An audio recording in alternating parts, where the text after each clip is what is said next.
Hola gente, estamos aquí de nuevo para explicar un comentario de texto. Bien, antes de pasar a explicar los fragmentos aquí subrayados, es interesante hacer alusiones a las partes que en el texto Nietzsche explica con respecto a la verdad, en la que se nos anima ya en ese primer párrafo a entender que la verdad no es una simple tautología o un lenguaje vacío, pero tampoco es posible como conocimiento de la cosa en sí. El lenguaje, nos dice en este texto, es el lugar de la no verdad y se origina según este proceso. Una palabra, en definitiva, no es otra cosa que un impulso nervioso, nos dice, que se convierte en un sonido. Ese sonido, en definitiva, acaba siendo una imagen y esa imagen se reproduce en otro sonido. El lenguaje humano es un conjunto, por lo tanto, de metáforas que expresan las relaciones de las cosas con los seres humanos, pero no en el conocimiento de las esencias de las cosas en sí mismas. En definitiva, las sensaciones son excitaciones sensoriales que recibimos de las cosas, pero no nos proporcionan la verdad, la verdadera realidad, la verdad de la realidad, en definitiva.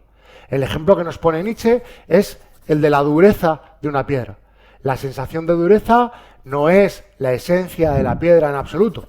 Sería una ilusión confundir eso con la verdad, con la cosa en sí.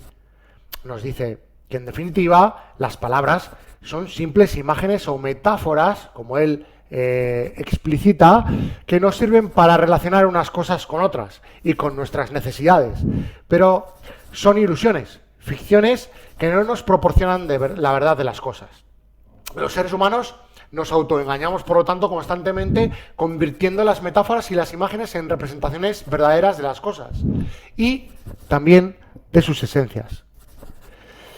Fijaos que en este texto, un poco más adelante, llegamos a mencionar el concepto de la cosa en sí, entrecomillado, aludiendo al concepto kantiano, el noumeno de las cosas. Era incognoscible porque la inteligencia humana no puede sobrepasar los fenómenos, no puede ir más allá de sus propios límites. Las esencias de las cosas son por eso incognoscibles desde el punto de vista científico. Se puede pensar en ellas, pero no se pueden conocer. Por ejemplo, la libertad es un noumeno. Es inteligible, pero no cognoscible al no podérsele aplicar las categorías. En este texto, si os fijáis, Nietzsche habla de que la cosa en sí es inalcanzable porque el lenguaje solamente se queda en la creación de imágenes y metáforas que sirven para explicar las apariencias fenoménicas de las cosas. Las palabras, por lo tanto, son creadoras de una realidad que no es real. Pero, en realidad aquí, lo que estamos diciendo, en definitiva, es que no son capaces de trasladar, de explicar, de construir sus esencias, no la verdad de las cosas en sí.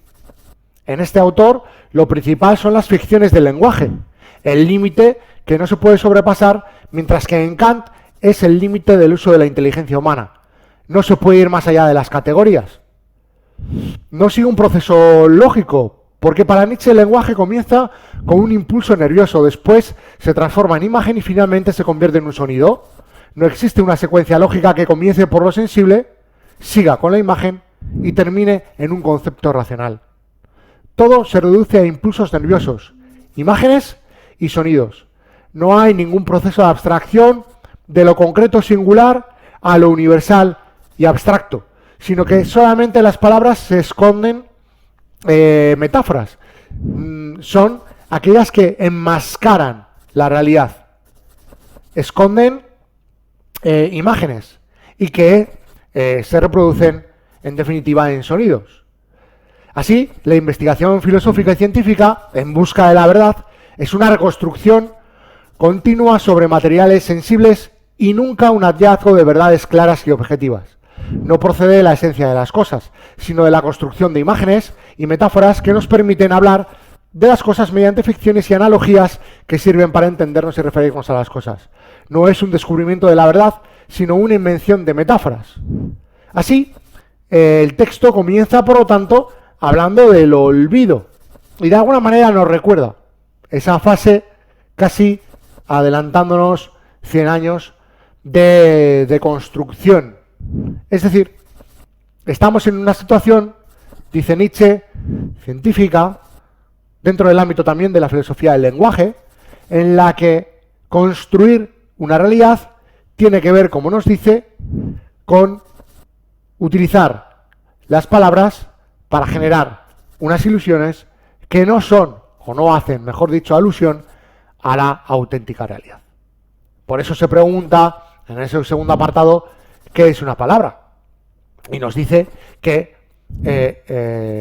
habla de inferir, además, a partir del impulso nervioso, la existencia de una causa fuera de nosotros. Y eso es el resultado de un uso falso e injustificado del principio de razón. Es decir, en definitiva, de lo que estamos hablando aquí es de que el lenguaje es una adecuación al ser humano y no a la realidad que pretendemos describir. El lenguaje lo construimos para nosotros, en relación a nosotros.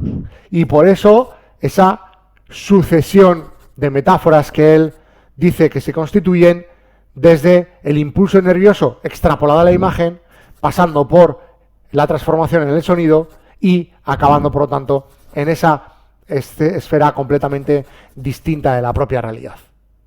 Acaba el texto, si os fijáis en ese apartado último, diciendo que el origen del lenguaje no procede en ningún caso de la esencia de las cosas. El lenguaje, por lo tanto, es otra construcción de una realidad ficticia que poco tiene que ver con eso.